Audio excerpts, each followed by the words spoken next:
लालची घी वाली। गांव में रहती मीना अपने घर में पाली गाय भैंस से बनाया घी लेकर पास के नगर में जाती और बेच कर आती। घी ले लो घी, मीना घी वाली का घी। घी ले लो घी, मीना घी वाली का घी। मुझे 1 किलो देना। अरे मुझे 1.5 किलो घी देना। मुझे 2 किलो घी देना मीना बहन। अभी तो 1.5 किलो ही दे सकती हूँ। नी क्यों? 4 किलो ही घी होता है, 2.5 किलो बिक गया है। अच्छा ठीक है, 1.5 दे दो, पर आधा किलो कल दे देना। मीना के घी की काफी मांग थी, उसका घी हाथों हाथ बिक जाता था। एक दिन वो अपनी बेटी को तेल देती हुई कहती है, दीपू, दीपू, हाँ अम्मा। ये ले, ये तेल घी की बरनी के पास रखी बरनी में डाल दे, तब तक मैं तैयार हो जाती हूँ। मुझे नगर जाना है ना घी बेचने। और हमेशा की तरह मीना घी बेचने नगर पहुँचती है। कुछ लोगों को घी देने के बाद वो आगे ही बढ़ती है कि तभी कल वाली औरत उसे आवाज देती है, मीना बहन, कल कहा था आधा किलो घी दे जाना, बचाया या बिक गया? नहीं नहीं, सिर्फ 3.5 किलो ही बचा है, आधा किलो बचाया है, लाओ देती। मीना बहन, 1 किलो घी मिलेगा? मुझे भी 1 किलो चाहिए। नहीं मिलेगा, 3.5 किलो बेच चुकी हूँ, अब आधा किलो ही बचा होगा, तो वो इन्हें चाहिए। झूठ क्यों बोलती हो मीना बहन, इतना तो घी है अंदर। अरे मैं बेच रही हूँ, मुझे पता है ना। अरे ऐसा कैसे हो गया? 3.5 किलो घी बेचने के बाद भी इतना घी कैसे है? बहन, हमें पूजा के लिए घी चाहिए, भगवान का चमत्कार है, लाओ दो। अरे वाह, ये तो लगता है सचमुच तुम्हारे भगवान का चमत्कार हुआ है। वो घर जाकर ये बात अपने पति डमरू को बताती है तो वो भी सरप्राइज हो जाता है। क्या बात कर रही हो मीना? ऐसे कैसे हो गया? हमारे यहाँ तो 4 किलो ही घी बना था। शीला बहन कह रही थी ये भगवान का चमत्कार है। मुझे भी यही लगता है। देखो, 2000 की जगह 3000 रुपए की कमाई हो गई। मतलब 1000 तो मुफ्त में ही आ गए ना अम्मा? हाँ दीपू, चल इस खुशी में आज तेरे लिए पूरी बनाती हूँ। अरे तेल कहाँ गया? कल ही तो 2 किलो तेल लाई थी। दीपू, सवेरे मैंने तुझे 2 किलो तेल का पैकेट दिया था कि इस बरनी में डाल दे, कहाँ गया? अम्मा, आपने तो कहा था कि इसे घी की बरनी में डाल दे। घी की बरनी में नहीं बेवकूफ, घी की बगल वाली बरनी में कहा था। माफ करना अम्मा, समझने में गलती हो गई, मैंने तो उसे घी की बरनी में डाल दिया था। क्या? अब समझा तुम्हारा 4 किलो घी 6 किलो कैसे बन गया। वो चमत्कार करने वाली तुम्हारी भगवान यही तो है। खैर तब तो दीपू की गलती पर उसे पूरी की बजाय डांट खाने को मिलती है। मगर रात को सोते हुए बार बार मीना की आंखों के सामने वो 100 के 10 नोट लहराते हैं जो 2 किलो घी के बदले मुफ्त में मिल गए थे। वो सोचने लगती है, कमाल है, 200 रुपए का तेल मैंने 1000 रुपए में घी के साथ बेच दिया और किसी को पता भी नहीं चला, मुझे भी नहीं। अगर 4 किलो में 2 किलो तेल का पता नहीं चला तो 8 किलो घी में 4 किलो तेल का भी पता नहीं चलेगा और मेरा घी 12 किलो हो जाएगा और मेरी कमाई 6000 रुपए हो जाएगी। और मीना ऐसे ही करना शुरू कर देती है। वो घी लेकर नगर जाते ही सबसे पहले दुकान से तेल खरीदती, उसे घी में मिलाकर अच्छे से मिक्स करती और फिर बेचने निकल पड़ती। अच्छे से मिक्स करने की वजह से किसी को पता ही नहीं चलता कि घी में तेल मिक्स किया हुआ है, क्योंकि तेल के साथ घी की खुशबू से वो भी घी ही लगता है। धीरे धीरे उसकी कमाई बढ़ती जाती है। अरे अम्मा, इतना सारा पैसा! हाँ, बहुत दिनों से कह रही थी ना तू कि तुझे वो क्या, हाँ, ब्रांडेड नहीं अम्मा, ब्रांडेड। हाँ हाँ वही, महंगे वाला स्कूल बैग, कंपास बॉक्स और कापियाँ चाहिए। ये ले, जा खरीद ले। अरे ये क्या? इतने सारे रुपए बच्ची के हाथ में दे रही हो कहीं गिर विर गए तो? अरे गिर गए तो क्या हुआ, फिर कमा लेंगे। कमाल है, अब तक 1-1 रुपए के लिए लड़ती थी और अब 100-100 के नोटों की भी परवाह नहीं है। डमरू की समझ में ये नहीं आता कि अचानक मीना का व्यवहार कैसे बदल गया, मगर जल्दी ही उसे सारी सच्चाई का पता चल जाता है और वो उससे शिकायत करता है। मीना, ये क्या कर रही हो तुम? रोज घी में तेल मिला मिला कर बेच रही हो। तुम चुप रहो जी, खुद तो कभी कुछ किया नहीं। ईमानदारी का ढोल पीटते पीटते सारी जिंदगी गरीबी में अपना सिर पीटते रहे। अब अगर मुझे कमाने का मौका मिला है तो मैं क्यों छोड़ूं? कई लोगों के मिलावट की खबरें आने पर सरकारी ऑफिसर्स की चेकिंग बढ़ जाती है। हमेशा की तरह मीना भी घी लेकर नगर पहुंचती है और उसे भी पकड़ लिया जाता है। क्या बात है साहब, मैं तो हमेशा ही घी बेचने आती हूँ इस नगर में। त्योहारों में मिठाइयाँ घी में ही बनती हैं, इसलिए चेक करो इसका घी। अरे क्या कर रहे हैं साहब? दूर हटकर खड़ी रहो, हमारे काम में दखल मत दो। घी में काफी मात्रा में तेल मिक्स है। गिरफ्तार कर लो इसे। अब आगे का घी जेल में बनाना। साहब मेरी बात तो सुनिए। हम कुछ नहीं सुनेंगे। तुम रोज कितना घी बेचती हो? 6 किलो। यानी उसमें 5 किलो तेल मिक्स होता है ना? 5 किलो नहीं साहब, सिर्फ 2 किलो। मेरा यकीन करो साहब। हम बेईमानों का यकीन नहीं करते।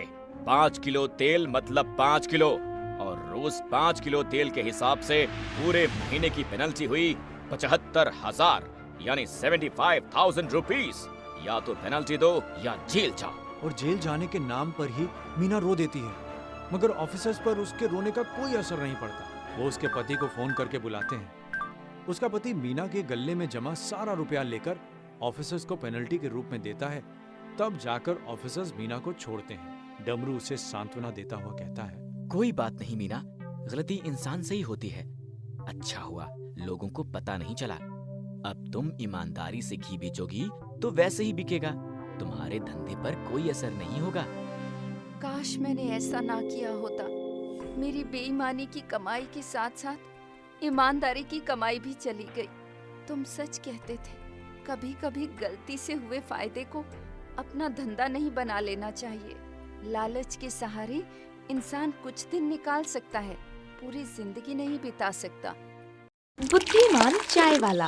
बागपुर गांव में एक हरीश चाय वाला अपनी चाय की छोटी सी रेहड़ी चलाता था।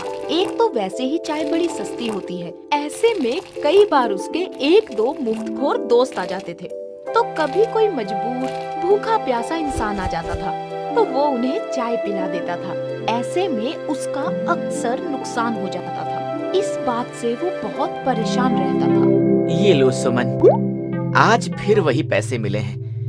इतनी मेहनत करने के बाद भी कभी कोई कमाई नहीं होती, और जब कमाई होती है तो कुछ मुफ्तखोर दोस्त आ जाते हैं, और कभी कभी तो कोई भूखा प्यासा आ जाता है। एक चाय पर 1 रुपया कमाई होती है और वो भी इनकी वजह से बराबर हो जाती है। कोई बात नहीं जी, भूखे प्यासे को चाय पिला देना तो अच्छी बात है। हाँ, पर जो मुफ्तखोर दोस्त आते हैं वो भी उनके नसीब का खाते हैं। यही सोचकर खुश हो जाया कीजिए। आइए बैठिए, खाना लगाती हूँ। चाय की रेहड़ी एक ऐसी जगह है जहाँ चाय पीने के बहाने कुछ लोग इकट्ठे होते हैं और अपने दुख दर्द की बातें भी करते हैं। चाय वाला हरीश सभी को चाय पिलाते हुए उनके दुख दर्द की बातें सुनता रहता था।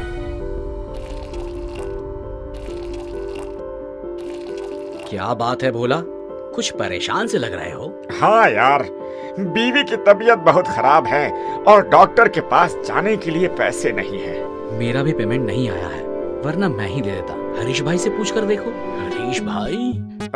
हरीश भाई, 500 रुपया दे दोगे? परसों पगार मिलते ही लौटा दूंगा। मेरी बीवी की तबीयत खराब है, मैं परसों पक्का दे दूंगा। ठीक है, ये लो। और तीसरे दिन सचमुच वो आदमी आया और उसने हरीश चाय वाले को उसके 500 रुपए लौटा दिए। हरीश चाय वाले ने अभी पैसे लेकर गले में रखने ही चाहे थे कि तभी एक और आदमी आ गया। हरीश भाई, शंकर बता रहा था कि आपने भोला को 500 रुपए देकर मदद की थी। मेरी भी 300 की मदद कर दो, कल शाम को ही वापस कर दूंगा, बड़ी परेशानी में हूँ। और सचमुच दूसरे ही दिन शाम को रामू आता है और हरीश चाय वाले को उसके 300 रुपए वापस कर देता है। हरीश चाय वाला उससे रुपए लेकर गल्ले में रख लेता है। हरीश चाय वाला उसे चाय देता है, तभी एक आदमी वहाँ रोता सा पहुँच जाता है। हरीश भाई, भोला ने मुझे भेजा है, प्लीज प्लीज मुझे 1000 रुपए दे दो, बहुत जरूरत है, नहीं तो मैं मर जाऊंगा, परसों वापस करता हूँ, प्लीज हरीश भाई प्लीज। अरे मैंने तो भोला की यूं ही मदद कर दी थी, मेरे पास इतने पैसे नहीं होते हैं। नहीं हरीश भाई, ऐसा मत कहो, नहीं तो मैं मर जाऊंगा, मैं परसों ही वापस कर दूंगा, प्लीज हरीश भाई। ठीक है, रो मत, ये लो।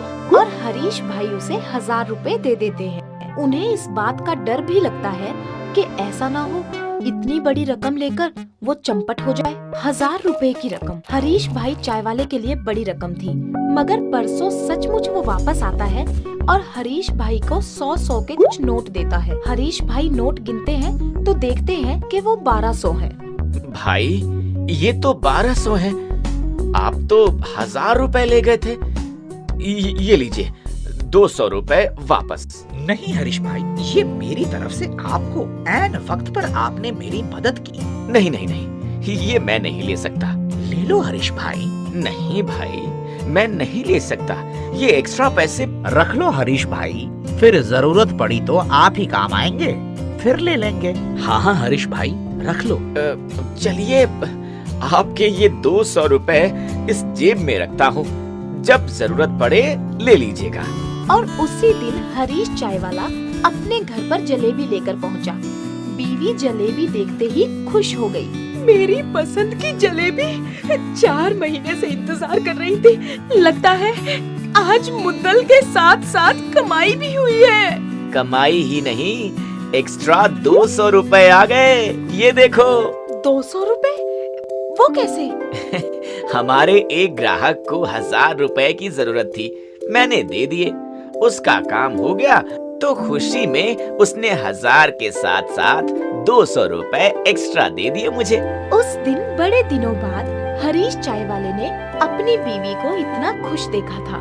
रात भर इस खुशी में हरीश चाय वाले को नींद नहीं आई। वो सोचता रहा, मेरी चाय की रेहड़ी पर रोज ही ऐसे दुखी लोग आकर अपने पैसे का रोना रोते हैं। अगर मैं इसी तरह लोगों की मदद करता रहूं और लोग मुझे एक्स्ट्रा पैसे देते रहें, तो मेरे पास एक नए तरह की कमाई का जरिया शुरू हो जाएगा।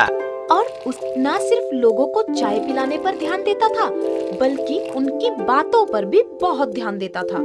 कुछ लोग उनसे मदद मांगते तो कुछ को वो खुद ही मदद करने की पेशकश रख देते। धीरे धीरे लोगों को पता चलता गया कि हरीश चाय वाला लोगों को पैसे देता है और बदले में कुछ रकम ज्यादा ले लेता है। फिर ज्यादा रकम लेने वाली बात चार्ज में बदल गई कि कुछ चार्ज ले लेता है। शुरू में तो हरीश चाय वाला एक्स्ट्रा मिले पैसे जेब में रख लेता, फिर धीरे धीरे उसकी जेब दोपहर होने तक भर जाती, तो उसने उसके लिए एक तिजोरी खरीद ली। फिर तो तिजोरी भी कम पड़ने लगी। चाय की छोटी सी रेहड़ी एक बड़ी सी दुकान में बदल गई। हरीश चाय वाले की चाय का धंधा तो साइड में ही रह गया, पैसों के लेन देन का धंधा जोरों पे चल पड़ा।